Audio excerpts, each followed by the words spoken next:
Ang nakaugalian natin, yung kandila po, it should always be lit all throughout. Lagi siyang dapat. Bago pa man lang siya mamatay, natatandaan niyo ba yun? Bago pa man lang siya mamatay, ay kailangan buksan mo na yung kasunod habang nandun ka pa sa puntod.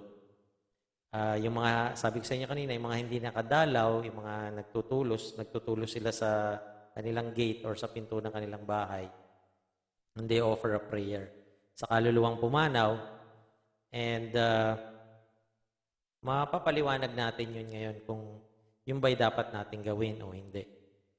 So we were taught that yung mga candles daw na nagsisilbing ilaw, yung candles ay nagsisilbi po siyang ilaw sa mga kaluluwa sa kanilang paglakbay sa kabilang buhay. So yan ang paniniwala ng karamihan, no?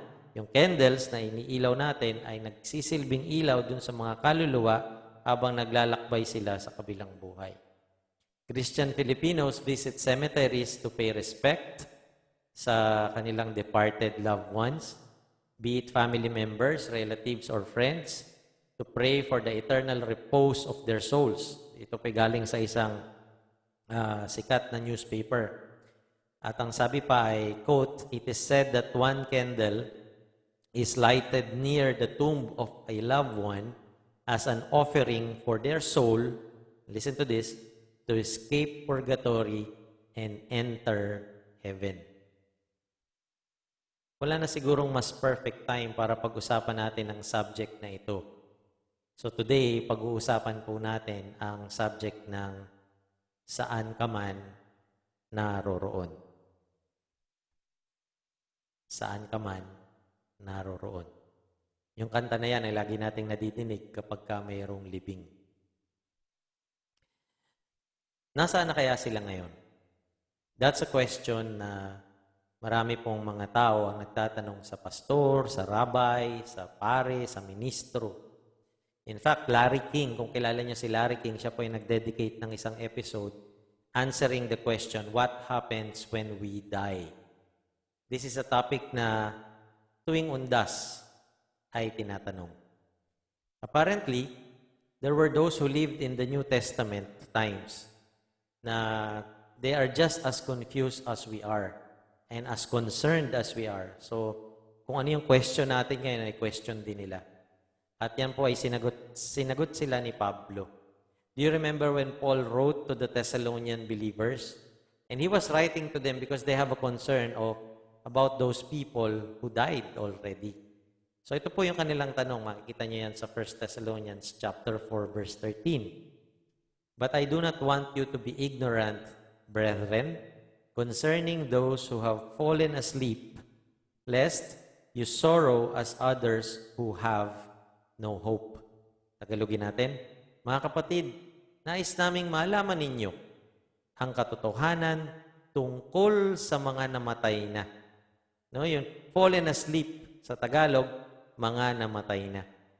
He was not talking about falling asleep like you fall asleep at night or taking your afternoon siesta or yung ginagawa mo ngayon, ano? Some of you might be sleeping at this time. So sabi diyan, tungkol sa mga katotohanan tungkol sa mga namatay na, upang hindi kayo magdalamhati tulad ng mga taong walang pag-asa. So there is an instruction, there is an information from the Bible about those who have fallen asleep, those who have died.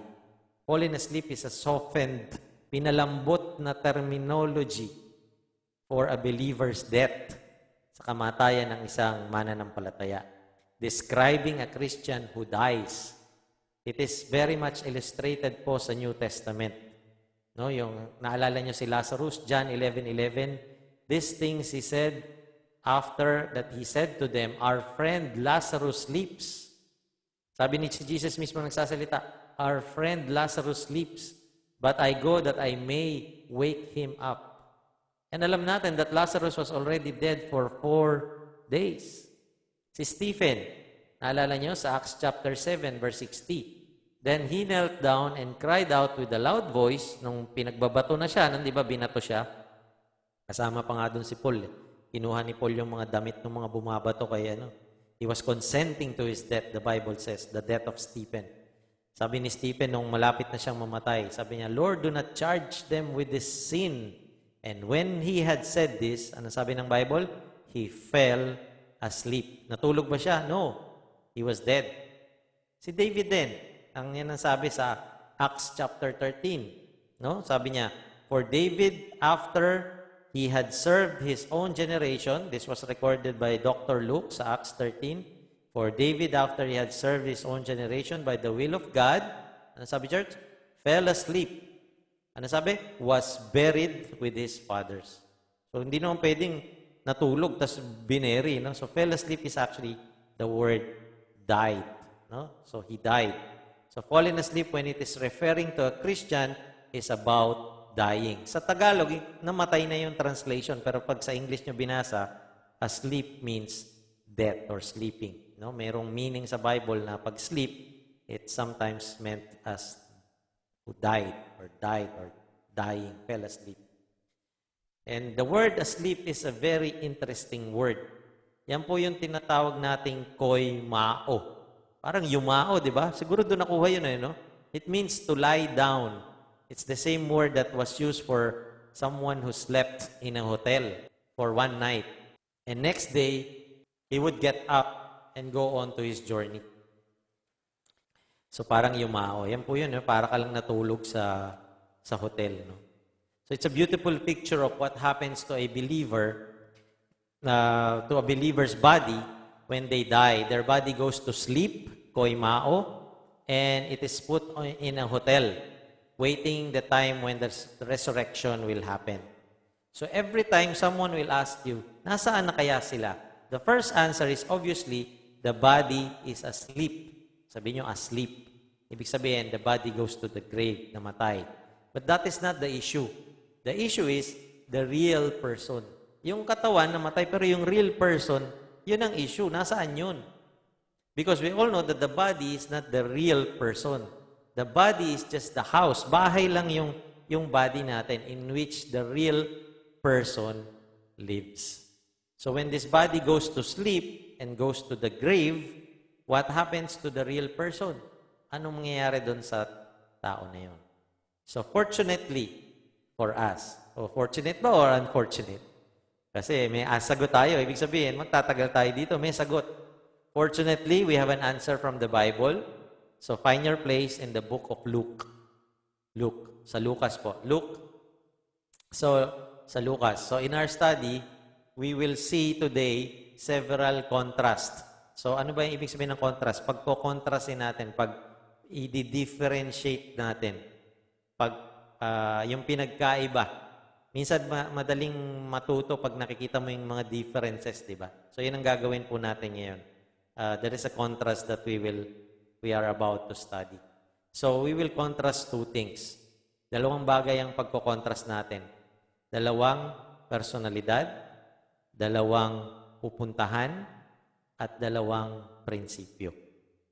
Okay? So yan ang ating outline for the day. Meron tayong pagko-contrast na dalawang personalidad, dalawang tao, meron siyang dalawang lokasyon na pupuntahan, tingnan natin, at meron tayong dalawang prinsipyong dapat tandaan bago tayo maghiwa-hiwalay sa araw na ito. So open your Bibles sa Book of Luke, sa chapter 16. And I'm sure some of you know already kung ano yung babasahin nating text. Luke chapter 16, verses 19 to 31. There was a certain rich man who was clothed in purple and fine linen and fared sumptuously every day. But there was a certain beggar named Lazarus, full of sores, who was laid at his gate. Sa gate nino, sa gate ng mayaman, desiring to be fed with the crumbs which fell from the rich man's table. Moreover, the dogs came and licked his sores. So it was that the beggar died and was carried by the angels to Abraham's bosom. The rich man also died and was buried. And being in torments in Hades, he lifted up his eyes and saw Abraham afar off and Lazarus in his bosom. Verse 24, then he cried and said, yung rich man, Father Abraham, have mercy on me, and send Lazarus that he may dip the tip of his finger in water and cool my tongue, for I am tormented in this flame. But Abraham said, Son, remember that in your lifetime you receive your good things, and likewise Lazarus evil things. But now he is comforted, and you are tormented. And besides all this, between us and you, there is a great gulf fixed, so that those who want to pass from here to you cannot, nor those from there pass to us. Then he said, again yung rich man, I beg you, therefore, Father, that you would send him to my father's house, for I have 5 brothers, that he may testify to them, lest they also come to this place of torment. Abraham said to him, They have Moses and the prophets. Let them hear them. And he said, No, Father Abraham, but if one goes to them from the dead, they will repent. But he said to him, If they do not hear Moses and the prophets, neither will they be persuaded, though one rise from the dead. Purihin po ang Diyos sa pagkabasa ng kanyang salita. Before we go to our outline, let me just give to you the context of this story. Ano bang konteksto nitong story na ito? Pag binasa niyo yung mga stories before this. This story comes after the parable of the wise steward. Naalala niyo yung the shrewd manager? Pinag-usapan na natin yan, di ba? The context of this story is about how you manage your earthly treasures. You cannot serve both God and money. Di ba? Yan yun. Nandun yun sa pinag-usapan natin before. You will hate the one and love the other. Remember that? Patama iyon sa mga Pariseyo na nandoon. These Pharisees profess kasi to trust God, but they measured life sa pamamagitan ng pera at kayamanan. Ganon nila sinusukat ang kanilang buhay. With money and wealth and riches. Parehas sa unbelieving world today. With our lips, we honor the Lord. But with their wealth, nabubuhay sila ng parang sa mundo. No, walang differences yung pamumuhay. No? Sa lips mo, sa bibig mo, pinupuri mo ang Diyos, pero yung uri ng pamumuhay mo, you're just living like the world. And this is the context of this story, and yun yung pinapaliwanag ni Jesus Christ dun sa kanyang mga listeners, including these Pharisees. These Pharisees didn't believe in what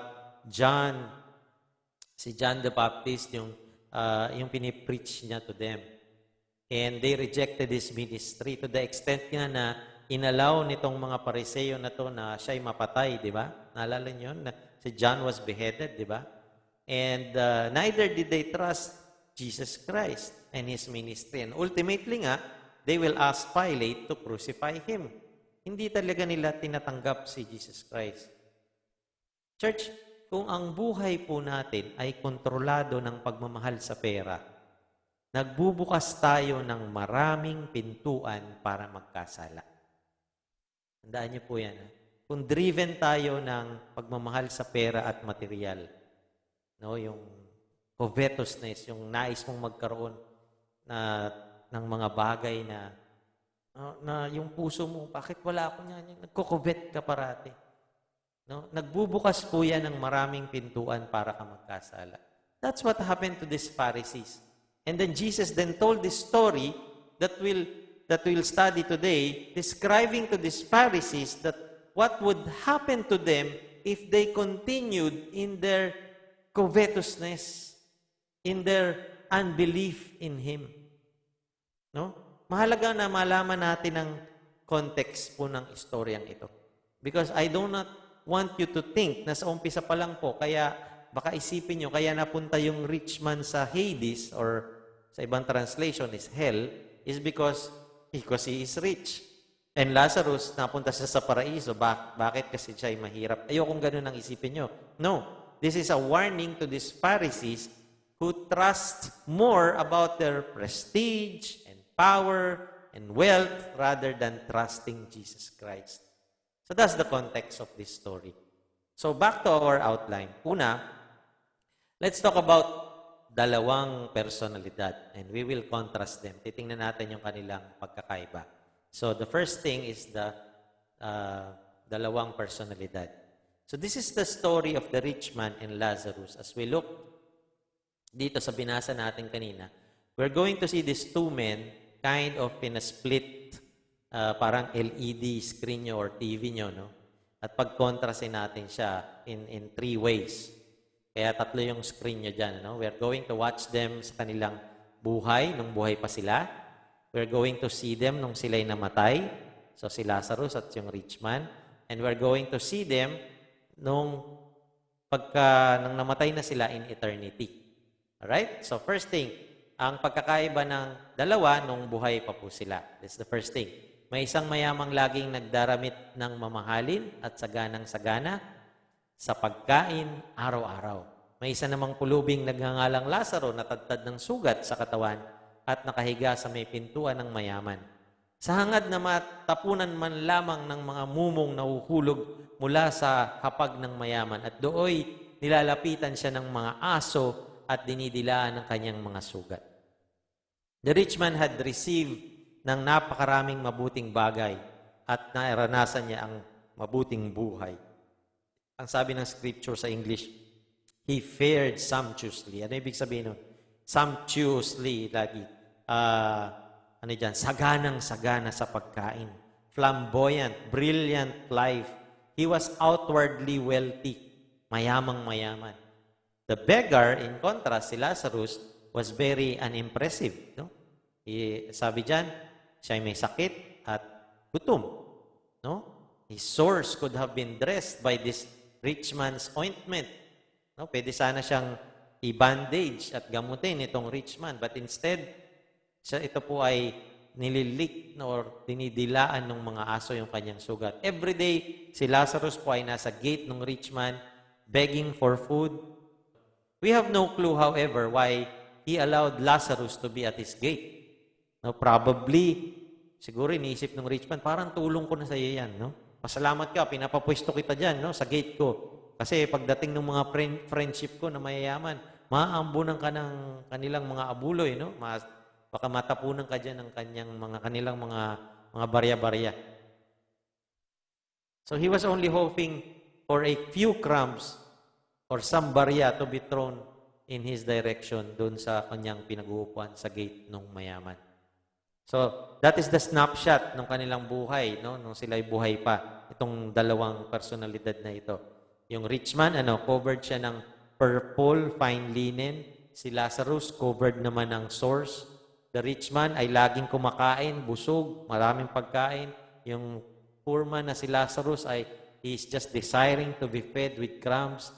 The rich man, palagay ko, maraming servants. Si Lazarus, only the dog ang nagkikare para sa kanya. Okay, so yan ang kanyang pagkakaiba. So, pangalawang pagkakaiba natin na tutunghayan, yung pinagkaiba nila nung sila'y namatay na. So, kanina, nung buhay sila. Ngayon, nung namatay na siya, silang dalawa. So, verse 22, so it was that the beggar died and was carried by the angels to Abraham's bosom.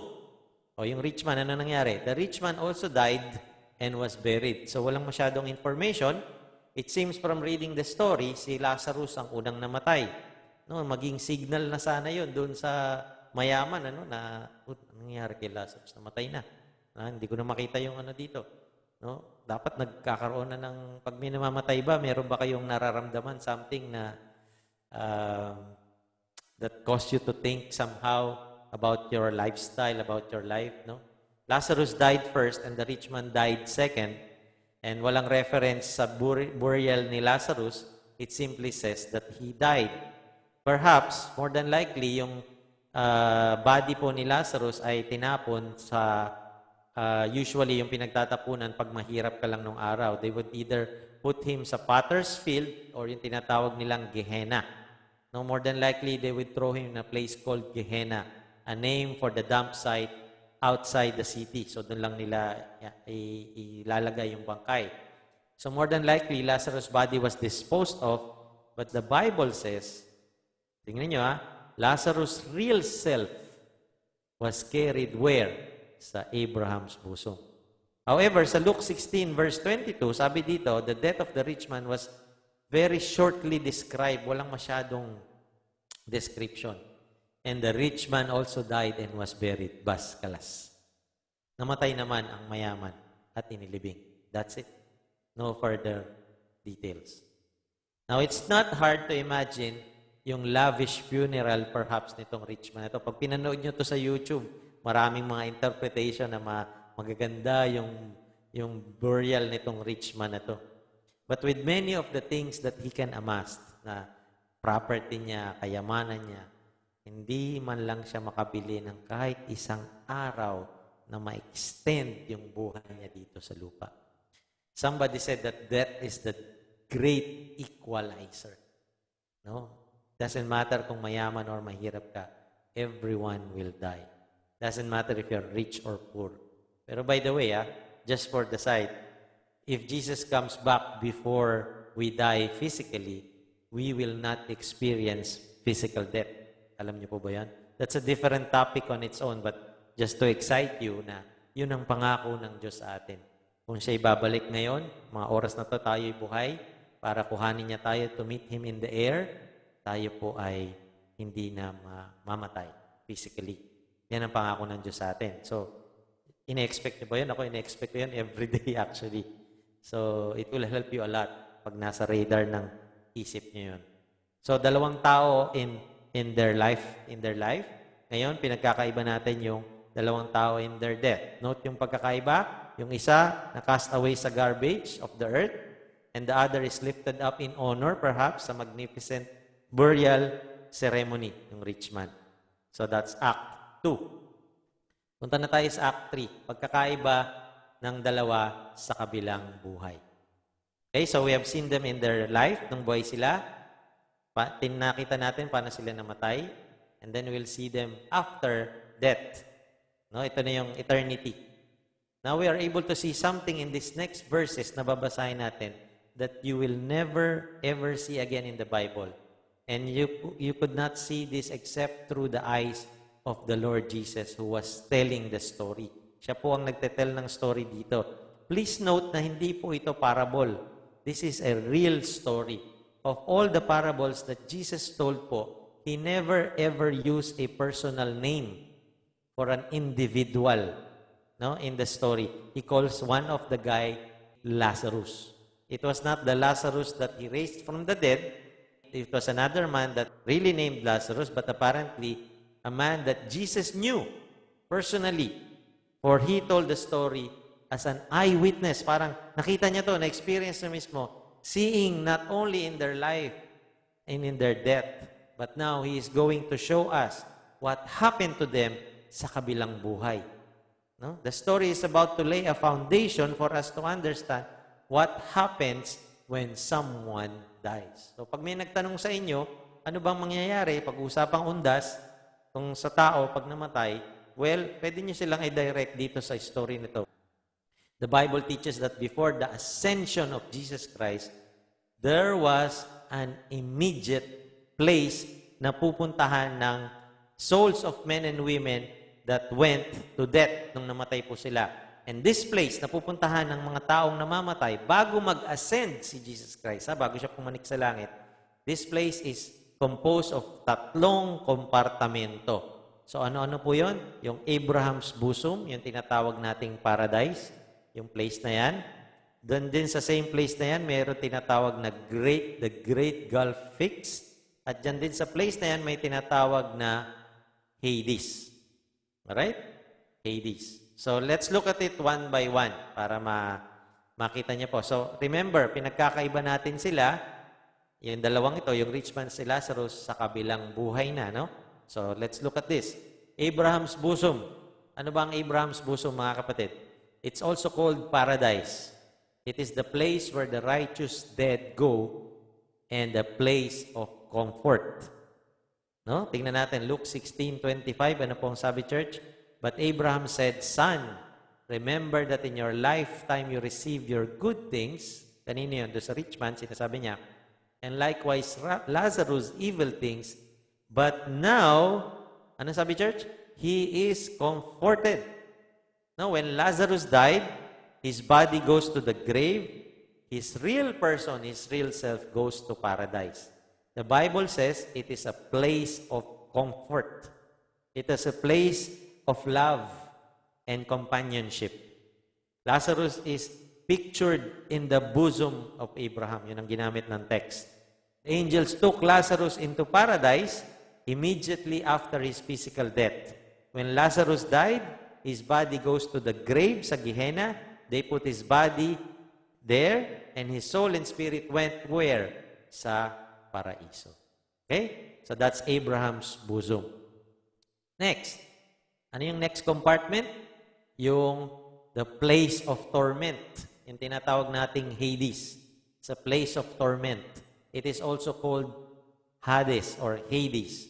And into this place, sinong napupunta dyan? The souls of the wicked dead go. O, tingnan natin, Luke 16:25. But Abraham said, Son, remember that in your lifetime you received your good things, and likewise Lazarus evil things, but now he's comforted. Ano sabi, church? What's the rest of it, class? And you are tormented. No, the rich man who was so luxurious in his life, napunta siya dito sa lugar na ito, he did not go there because he was rich. No. Huwag niyo nang isipin nyo. The rich man, remembers Abraham, he is a rich guy, but he is in paradise. The rich man is a representation of all who fail to put their trust in Christ. He is a picture of those who die without Christ. Remember our context? Alala nyo, kaya in-explain ko sa inyo yung konteksto kanina, So that's Hades. So we've seen Abraham's bosom, paradise, Hades. What's the next compartment? At dun sa pagitan ng Hades at ng paraiso is what? We are told in the scripture that there is a great gulf fixed. Nakita niyo yun sa picture? Hindi naman yan yung actual, pero just for you to imagine, according to Jesus, merong chasm. Ano ba yung chasm? Bangin.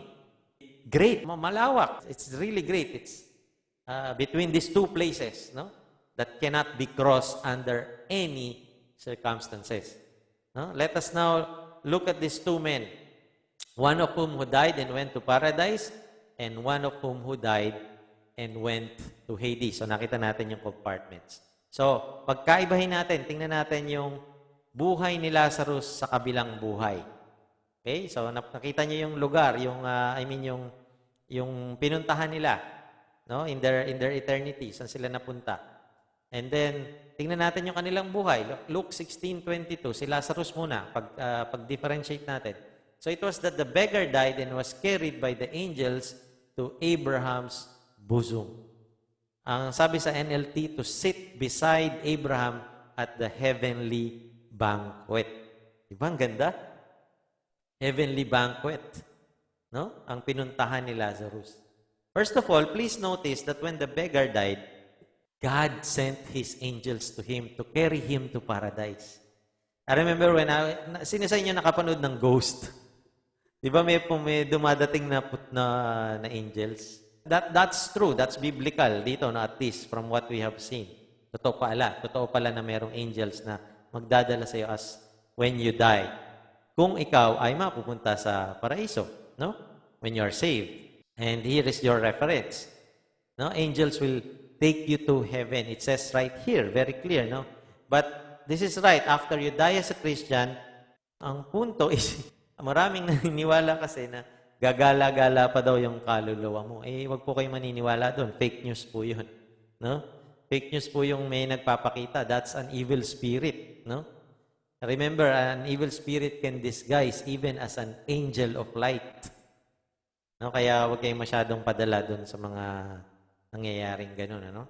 The angels will take the true follower of Jesus to heaven. As soon as you die, as soon as you fell asleep, yung spirit mo ay dadalhin. It's a very beautiful picture that when a believer dies, God sends His angels to take His people to paradise.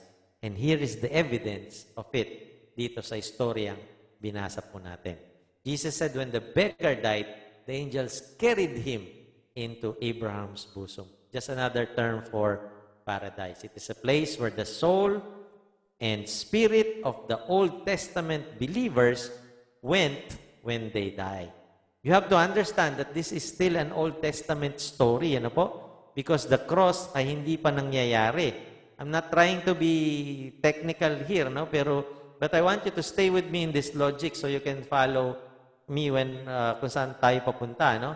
So Lazarus dies, his body probably went to the potter's field or dun sa Gehenna, to the dump, but hindi yun nakaka-apekto sa kanyang soul and spirit. The angels took his soul and spirit into Abraham's bosom, into paradise. Nasusundan niyo po ba? Now, let's look at the rich man sa kabilang buhay. Etong rich man, ako po, ay di-describe natin yung lugar na pinuntahan niya. Ano nangyari sa kanya in eternity? Ito po nangyari sa kanya. He is in a place of misery. Miserable. Luke 16:23-24. And being in torments in Hades, he lifted up his eyes and saw Abraham afar off and Lazarus in his bosom. Then he cried and said, Father Abraham, have mercy on me, and send Lazarus that he may dip the tip of his finger in water and cool my tongue, for I am tormented in this flame. No? Anong sabi sa Tagalog, church? Utusan niyo po si Lazaro na isawsaw sa tubig ang dulo ng kanyang daliri at basain ang aking dila dahil, ano sabi, church? Ako'y naghihirap sa apoy na ito. Someone might ask, where in the Bible that when you die and you go to hell, there is flame? Merong eternal flame. And well, here is the picture of it. This is this intermediate place na pupuntahan ng taong namatay na walang Kristo. This man is in torment and he is in flames. Hell is long time gone po sa pulpito ngayon. Minsan lang po natin ito na pag-uusapan. But I will make sure na before you leave this meeting, you will know that there is a literal place called hell. And there is fire in hell. Merong apoy sa impyerno. Totoo po yan. Dito nyo kitang-kita. Now watch. The rich man is not lost because he is rich any more than the poor man is saved because he is poor. Assume in the story, and yun din yung context ng storya natin, di ba? That the rich man did not believe in Jesus Christ while Lazarus did. And because of their faith, their destiny, yung kanilang eternal destination, ay nakafix na. Now, in many respects, yung pong rich man at saka si Lazarus have changed places. Napansin niyo ba? Anong nangyari? Yung proud man of time has become the beggar in eternity. Anong binebeg niya? Konting tubig lang. Di ba? The one whom in life denied the poor man a breadcrumb man lang from his table is now begging one drop of water. Hindi nga drop eh. Ilalagay lang, kumbaga basa lang nung daliri eh. Para mabasa. Sabi ba, basa daliri, tapos iano sa tip ng tongue niya. The one whom in his life fared sumptuously every day would now be happy. Okay na sa kanya, kontento na siya sa kahit sa isang drop lang ng tubig. Just to cool his tongue. Naging miserable ang buhay ng rich man. Gaano katagal? Well, the Bible says it's forever. Now take note. Amen. Ano pa naranasan ng rich man na ito? He is in a place of miserable place and he is in a place of memory. Bakit memory, Pastor? Meron ka bang pwedeng matandaan pag namatay ka na? Well, according to the story, yes, sabi dito, ngunit sumagot si Abraham, verse 25, Anak, tingnan niyo mabuti yung word, alalahanin mo. So, may memory siya. Meron siyang, hindi niya nakalimutan. Nung pag napunta ka doon sa lugar na yon, you will remember. Sabi ni Abraham, alalahanin mong nagpasasa ka sa buhay mo nung ikaw'y nasa lupa at si Lazaro naman ay nagtiis ng kahirapan. Subalit ngayon ay inaaliw siya rito samantalang ika naman ay nagdurusa riyan. He was talking about Hades. So verse 25 indicates that Hades is a place of memory. Tinaas niya yung kanyang mata at nakita niya si Lazarus at conscious siya doon sa na-miss niya. Conscious siya dun sa kanyang pinalagpas. One of the tortures po of Hades is to look across this great gulf fixed and view the comforts and blessings of those who have accepted Christ. Di ba masakit yun? Kita mo yung mga, kitang-kita niya. Ikaw ang nagsasuffer yung, kitang-kita niya si Lazarus comforted. I believe that throughout eternity, church, listen to me very carefully, throughout eternity, that the unbeliever, ang mangyayari sa isang hindi mananampalataya, ay constantly ma-remind ka kung ano ang na-miss mo because you rejected the gospel. Hindi mo tinanggap ang inaalok na gospel of salvation na at paulit-ulit marirewind sa iyo. I believe he will remember yung mga services na dinig niya, na pinreach sa kanya ang gospel, where the testimony of the Holy Spirit ay napakalakas sa kanyang puso. But he walked away from it and he rejected it. And throughout eternity, it will be an instant replay over and over again sa iyong isip that you had the chance na tumanggap and accept what Christ is offering you, but you did not. It's a place of misery. It's a place of memory. Hallelujah. And it's a place of mourning. Mourning means hindi umaga, sorrow, sadness, lament, grieving. Ito pong sabi dyan, church, Luke 16:27. Ngunit sinabi ng mayaman, kung gayon po amang Abraham, ipinapakiusap ko pong papuntahin nyo na lamang si Lazarus sa bahay ng aking ama, sa aking 5 kapatid na lalaki. Suguin po ninyo siya upang sila'y bigyang babala at nang hindi sila humantong sa dakong ito ng pagdurusa. Ngunit sinabi sa kanya ni Abraham, nasa kanila ang mga kasulatan ni Moises at ng mga propeta. Iyon ang kanilang pakinggan. Sumagot ang mayaman, hindi po sapat ang mga iyon. Ngunit kung magpapakita sa kanila ang isang patay na muling nabuhay, magsisisi sila at tatalikuran ng kanilang mga kasalanan. Sinabi naman sa kanya ni Abraham, kung ayaw nilang pakinggan ang mga sinulat ni Moises at ng mga propeta, listen to this, church, hindi rin nila paniniwalaan kahit isang patay na muling nabuhay. You know why is the teaching of God's Word is at the core of our church? Yan ang dahilan. Kaya hindi tayo lumalabas. Napakahalaga sa atin ang pagtuturo ng salita ng Diyos. Listen to the power of the Word of God, kapatid. Kung ayaw nilang pakinggan ang mga sinulat ni Moises at ng mga propeta, hindi rin sila paniniwalaan kahit ang isang patay na muling nabuhay. The Word of God is more powerful than someone coming back from the dead. And that is so true, kapatid. Did you know that the other Lazarus sa Bible na binuhay ni Jesus Christ ay binalak nilang patayin? Alam niyo po ba yun? You can read the story in John chapter 12. Hindi na po natin pupuntahan. Because more people are believing Jesus and they're living Judaism, apparently, kahit may patay na nabuhay, many will still not believe. Kasi sabi doon, pinagplanuhan nilang patayin si Lazarus. Isipin niyo yan. And this is exactly what Abraham is saying. The Word of God is more powerful than someone coming back from the grave. You have Moses and the prophets. Pakinggan niyo sila. You have the Bible. That's literally what the Bible is telling us from this story. At nakakalungkot na yung mga tao, pag-usapang Bible na ay nagsha-shut off na sila ng kanilang mga tainga. Amen? So there you have it. 2 personalidad.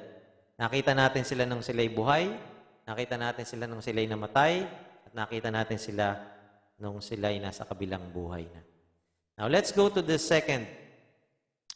Yung 2 contrast natin dito, yung kanilang pupuntahan. Meron silang 2 pupuntahan.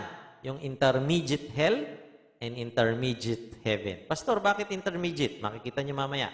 Pag sinabing intermediate, midway, halfway through. Di pa final, intermediate pa nga lang. Ano? No? An intermediate hell. So tingnan natin yung intermediate hell. It's transitional or halfway through pa lang. Hindi pa yan yung final hell. No? Ang sabi diyan, a place that is ultimately hell, but it is hell in an intermediate way. So far as the unsaved dead are concerned, yung unsaved dead, yung hindi ligtas na namatay, they continue in this place saan? Dito sa tinatawag ng Bible na Hades. Ito yung intermediate hell until a particular time in the future. So, anong mangyayari? After ng judgment. Anong judgment, Pastor? Yung Great White Throne Judgment. Hindi ko na masyadong detalye. Nasa Revelation po yon. Ang Hades, i-give up yung mga nasa Hades and they are judged and they are passed into the lake of fire. O, tingnan nyo, ito ang sabi po sa Revelation. Ito rin po yung tinatawag na second death, yung pangalawang kamatayan. Right? Revelation chapter 20 verse 11 to 14. Tingnan niyo po Mahalagang makita niyo to. Pagkatapos nito ay nakita ko ang isang malaking tronong puti. That's the great white throne. At ang nakaupo doon. Naglaho ang lupa't langit sa kanyang harapan at hindi nakita pang muli. Nakita kong nakatayo sa harap ng trono ang mga sino? Yung mga namatay, maging dakila at hamak. At binuksan ang mga aklat. Binuksan ang isa pang aklat. Ang aklat ng buhay. Hinatulan ng mga patay ayon sa kanilang ginawa batay sa nakasulat sa mga aklat. Iniluwa ng dagat ang mga patay na naroroon. Iniluwa din ng kamatayan at daigdig ang mga patay na nasa kanila. Hinatulan ang lahat ayon sa kanilang mga ginawa.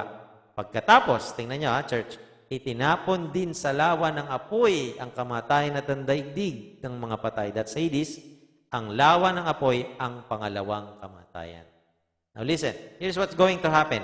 When a person dies today and they don't know Jesus Christ, ang katawan nila ay mapupunta sa grave, yung real person nila, it goes to Hades. One day, pag nangyari na yung Great White Throne Judgment, Hades, according to the scripture, will be cast into the lake of fire, which is the permanent hell. Hindi na intermediate, permanent na, where there is mourning and weeping and gnashing of teeth forever and ever. Though I believe in the permanent hell, let me say to you, if there is no permanent hell, there cannot be a permanent heaven. Kasi mas marami pang beses na nababanggit po sa Biblia ang impyerno kaysa sa langit. Alam niyo po ba yan? Especially sa New Testament. There is such a place. And it is a place that no one wants to go. You can say, or your loved ones can say, I don't believe that. Well, as if by not believing it, you can make it untrue. My friends, if you don't believe in gravity and you jump in third floor, you will still die because gravity is true. If you don't believe it, or you believe it, if you don't believe it, then you cannot make it untrue. It is going to be a place where you, as you can see, from this rich man, you would never want to go, and you would never want any of your loved ones to go. That's the intermediate hell. Nandiyan pa ba kayo? Tingnan natin, bilisan natin intermediate heaven. Ito na yung dalawang pupuntahan nila, no? Pinapaliwanag natin, something to ponder. Pastor, every believer who died before the ascension of Christ went to paradise. There was no change in their residence until Jesus went to the Father and something dramatic happens. Ano ibig sabihin yan, Pastor? Pagka ang believer ay namatay before the ascension, yung ascension, pag-akyat ng Diyos sa langit, umakyat sa langit, naluklok sa kanan ng Diyos amang makapangyarihan sa lahat, di ba? Bago mangyari yon at namatay ka at believer ka, ay napunta ka sa paraiso. Watch what happens now. When a believer dies in the Old Testament, his body went to the grave at yung kanyang soul and spirit went to a place called paradise, Abraham's bosom.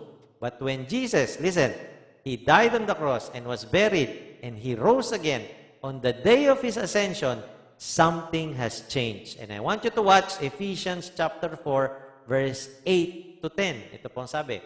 This is what it says in the Old Testament when he went up to the highest place, he led many prisoners with him and gave gifts to men. Did you see that? He led many prisoners with him and gave gifts to men. And it says he went up. Ano ibig sabihin nun? So it must mean that the first Christ came down to the lower parts of the earth. And verse 10, so the man who came down also went up. Then the same man went up high above the heavens so that he would be able to fill all things. Anong tinuturo ng Bible, church? Here's what the Bible is teaching. When Jesus ascended after his death, he went to the earth and he led captivity captive. He went into paradise. He took all the people who were in paradise and he took them with him to the third heaven. So bago mag-ascend si Jesus, he went into paradise and then he took all those people there, those Old Testament saints. Paradise is no longer an intermediate place. Paradise is with God in heaven. Jesus took all of those who were in paradise, all the Old Testament saints, all who have died and believed in God before the ascension. When Jesus died on the cross after his death, he went into paradise. Pastor, paano mong nalaman na pumunta sa paraiso si Jesus Christ? Well, ano ba sabi ng Bible? Naalala nyo yung thief on the cross? Ano sabi, church? Luke 23:43. Sundan nyo ako, kasi maganda to. And Jesus said to him, assuredly, I say to you, today, ano sabi, church? You will be with me, where? In paradise. Pastor, paano natin malalaman na yung paraiso ay wala na sa original location niya? Aba, good question. I'm glad you asked. Tingnan natin. Anong sagot? Meron pang tanong. Ito pa yung napakagandang tanong. Paano malalaman na wala na sa original location niya yung paraiso? Well, let's look at Paul. Itong sinabi ni Paul. Naalala niyo si Paul? And he is very careful in telling us na nakita niya ang langit. Sabi niya, I knew a man 14 years ago. No, did you read that before? Ito sabi, 2 Corinthians chapter 12, verses 2 to 4. I know a man in Christ who 14 years ago, siya yun, nag-iingat siya. Whether in the body, I do not know, or whether out of the body, I do not know. God knows. Such a one was caught up. Tingnan nyo, where? Saan siya na-caught up? Alin yung nakita niya? Third heaven. That's where God resides. The third heaven. Di ba? Tinuro ko sa inyo before. Merong stellar, merong yung heaven na nililiparan, and then yung where the galaxy is, and then meron pang third heaven, that's where God's abode is. And I know such a man, whether in the body or out of the body, I do not know. God knows. Listen to this. How he was caught up where?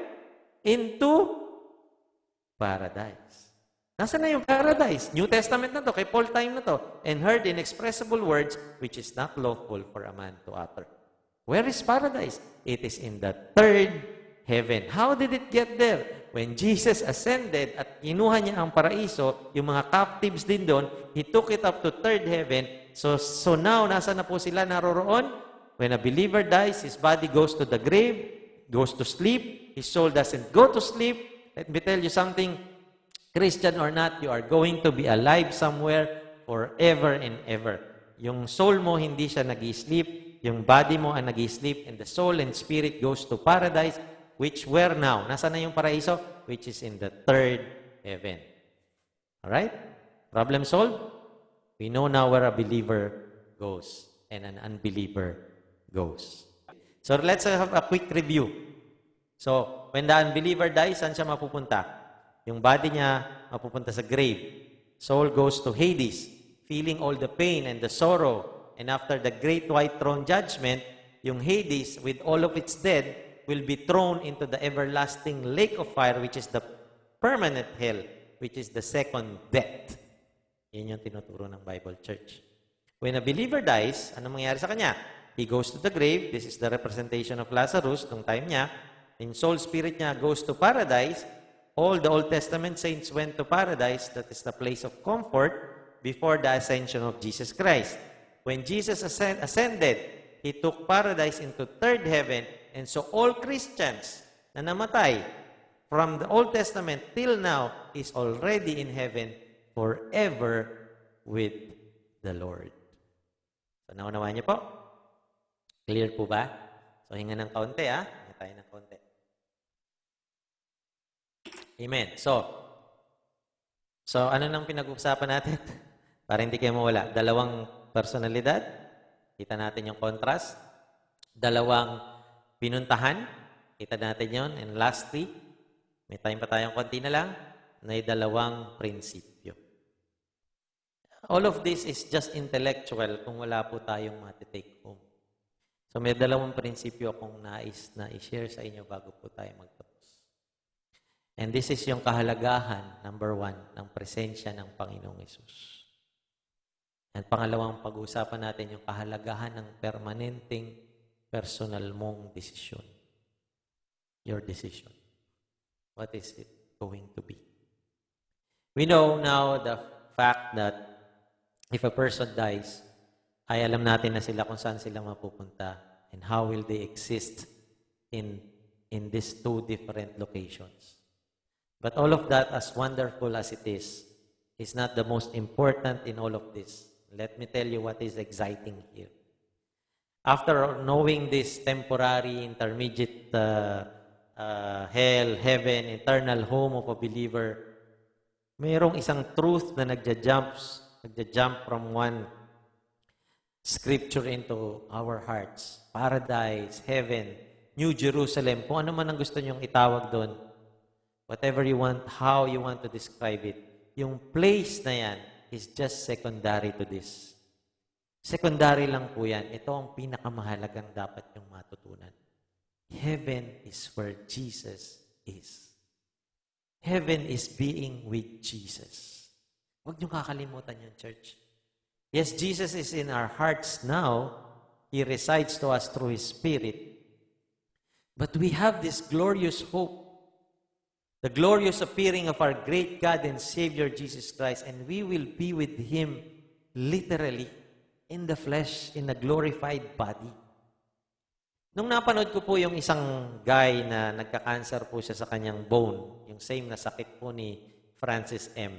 Pero isang tao din na nagkasakit na gano'n. And this was, he testified, isa sa mga video ni Billy Graham. By God's grace, he was able to find that bone marrow donor who was perfect match nung hinahanap ng doktor para sa kanya. Kailangan pala makita mo yung perfect match ng bone marrow mo eh. So when he got well, itong tao po na this is a true story, he was so happy meeting and embracing this young lady who doesn't even know him personally. And she was the one who gave him this new life, physical life. Physical lang yun, ha? And he was so excited to see and meet her. Let me ask you, are you excited to meet the one who gave you your eternal life? This is all wrapped up po sa scripture na babasahin natin that I will read to you. And this tells us yung amazing things about heaven. But anyway, that is just secondary to the truth na pag-uusapan natin that will be actually, we will be with Jesus. Watch the highlighted word dito po sa text because ayaw kong ma-miss nyo tong truth na ito. Para lang siya kasing na-sneak. Parang sneak in lang siya doon eh, na mamimiss nyo pag binasa nyo ng mabilis. Just watch this. Ang kahalaga ng presensya ni Jesus Christ. John 14 verse 3, sabi diyan, if I go and prepare a place for you, I will come again and receive you to myself. Why? Because He will bring you to heaven? Hindi. Ano sabi? That where I am, there you may be also. It's not about the place. It's about the person. Sabi ni Luke 23:43, and Jesus said to him, assuredly I say to you, kanino niya sinabi to? Dun sa thief on the cross, sabi niya, today you will be with me in paradise. Secondary lang yung paradise. He will be with Jesus. Amen? Paradise is secondary. And then Paul says in 2 Corinthians 5:8, we are confident, yes, well pleased rather to be absent from the body and to be present where? In heaven? Yung ba sinabi? To be present where? In heaven? To be present with who? With the Lord. Not to be present in heaven, but to be present with the Lord. To be with Christ. To be with the Lord. Over and over again, yan po ang sinasabi sa scripture. Nakita niyo po ba?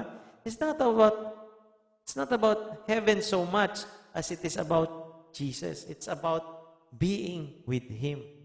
And how many of you will agree with me? Wherever it is, if He is there, you're okay. Amen po ba? Amen po ba, kapatid? Bakit? Because siya yung namatay para sa'yo. Siya yung parang yung tao na kunento ko sa'yo, nakita niya, nagbigay sa kanya ng buhay. Gustong-gusto niyang makita at ma-meet. Because, and that's supposed to be our heart. Makita natin yung nagligtas sa atin. Yung nagbigay sa atin ng buhay beyond what you and I deserve. And if you want to say to me, you're going to be with Jesus, and that's all right to me. Kasi yun lang talaga ang mahalaga. Just take me wherever it is. Just take me to be with Jesus. Are you excited to know that? That the Jesus who walked with us every day, whom we talk with all the time, is one day going to be with us. And we will be with Him permanently. An intimate, personal relationship. Just like you and I right now. No? Although virtually, pero kung may church physically, magkakasama tayo. It's like that. And so, we shall be with the Lord forever. Ang kahalagahan ng presensya ng Panginoon. May dating ba sa inyo yun, kapatid? Meron pang isang verse, sabi dyan, "For I am hard-pressed between the two, having a desire to depart and go where? To heaven? No. And be with Christ, which is far better." Nakita nyo, secondary lang yung langit eh. May dating ba sa inyo yan, church? Yung pinag-uusapan natin. Kung walang dating, maybe you have not really felt that. Because you have not really felt that change na may ginawa si Kristo sa buhay mo. And you have never really understood kung gaano ka kamahal ng Panginoon. Alam mo ba kung gaano ka kamahal ng Panginoon? Ephesians chapter 3, 17 and 18 says, "Naway manatili si Kristo sa inyong mga puso sa pamamagitan ng inyong pananalig sa Kanya. Dalangin ko ng inyong gawain ay nag-uugat sa pag-ibig upang lubusang maunawaan ninyo kasama ng mga hinirang ng Diyos." Tingnan niyo to, church. Kung gaano kalawak, gaano kahaba, gaano kataas, gaano kalalim ang Kanyang pag-ibig. How wide, how long, how high, how deep ang Kanyang pag-ibig sa atin. Have you experienced that love? If you do, you will appreciate Jesus more than heaven. Because He is there. Secondary lang yung langit. The last thing I want you to be reminded is this before we end. Ang kahalagahan ng permanente mong desisyon.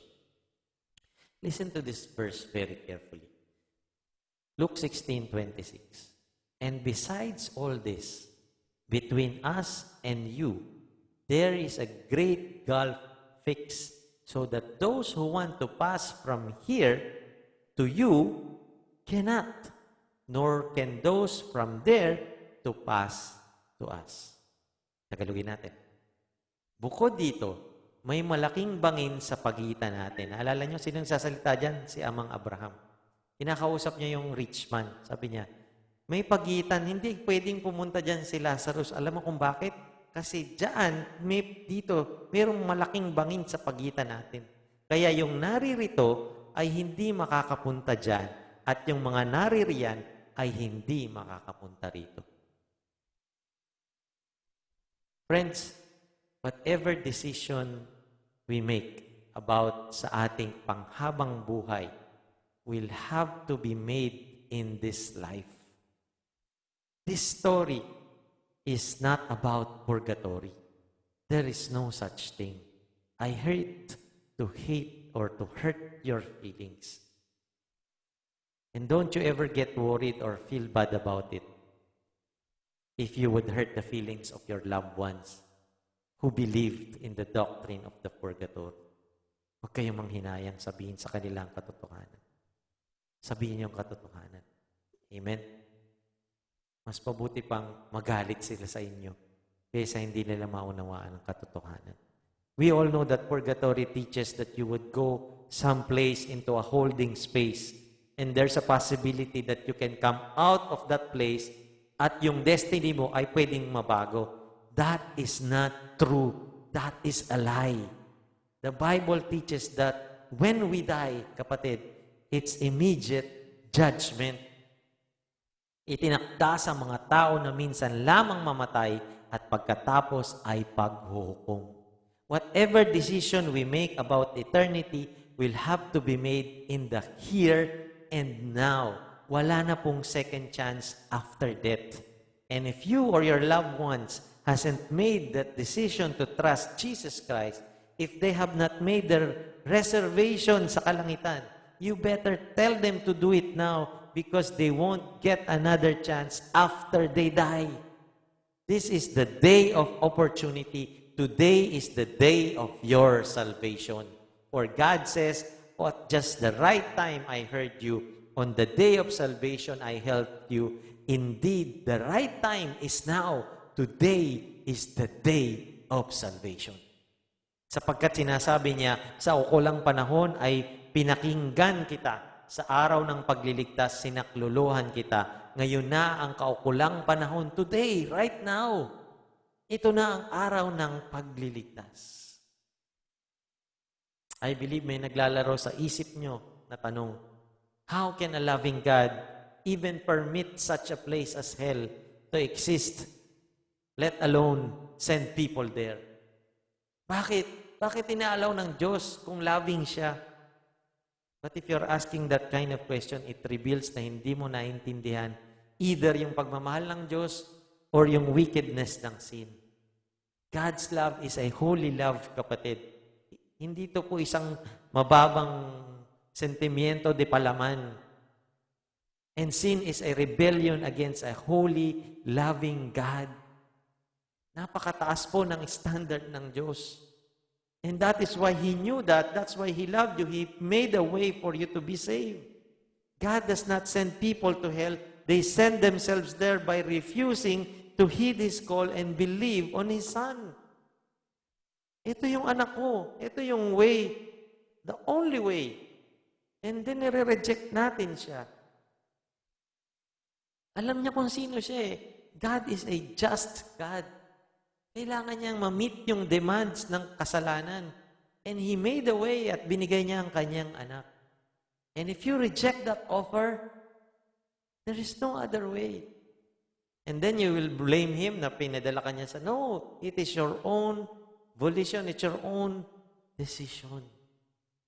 That is why today is the day of your salvation. I'm encouraging you. If you don't understand all of this, let me just tell you the simplicity of the gospel of Jesus Christ. He died and rose again so that you will be saved. Wala na ibang way.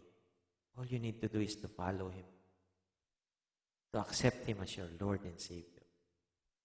Just tell it from your heart, and then you express it. Palabas galing sa puso, tanggapin mo. Hingi ka ng tawad. And then you decide to follow Him from now on. That's it. As simple as that. That's the good news. Church, ang death rate po ngayon ay 8 deaths per 1,000 population. 55.3 million people die each year. 151,600 people die each day. 6,316 people die each hour. About 2 people die every second. 1, 2. Isang namatay. 1,001, 1,002. Isang namatay. We have to believe in the person and not in the religion. Wala pong, alam niyo po, wala yung asawa ko ngayon. I don't know, dumating na siya, hindi ko napansin. Pero wala siya. Because as we speak right now, namatay po yung kanyang uncle. 70 years old. Church, believe in what the Bible says about the person of Jesus Christ. Kung hindi po kayo sure na ang pangalan nyo ay nakasulat sa aklat ng buhay, then you better make sure today. Every Friday, we make sure, we make a point na isinishare po natin ang gospel because that is all important. Yun lang, yun ang umpisa ng buhay. Amen? At kung totoo na naniniwala po tayo sa kinahantungan ng rich man, hindi na po tayo magkakasya dito sa Zoom. Baka mag-upgrade na tayo ng next level na makadagdag ng attendees. Maybe one of these two people can be us, or people we know, perhaps people we love. If we truly believe this is the two final destination, then we will have a sense of urgency sa ating pong puso. I pray na tayo po ay mag-respond sa panawagan ni Jesus Christ. For God so loved the world, kaya na lamang ang pag-ibig ng Diyos sa sangkatauhan, kaya't ipinigay niya ang kanyang kaisa-isang anak, upang ang sino mang sumampalataya sa Kanya, watch it church, hindi mapapahama. You will not experience yung na-experience ng rich man. Kundi, ma-experience mo yung na-experience ni Lazarus. Wouldn't you want that in your life? Amen? Hallelujah. Glory to God. Let's pray. Thank Him for His grace.